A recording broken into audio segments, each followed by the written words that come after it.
How to add the music now playing widget to the control center on the iPhone 16 series.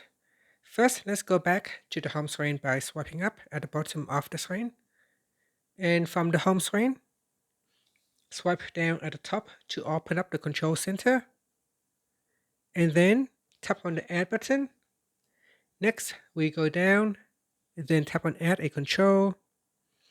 And in here, we scroll down. Then in the music section, tap on the now playing widget, and that will get added to your control center.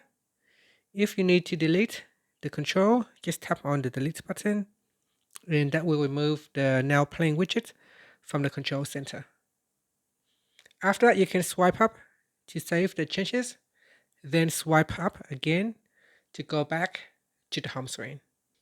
And that's it. That is how you can add the now playing music widget to the control center. Thank you for watching this video. Please like and subscribe to my channel for more videos.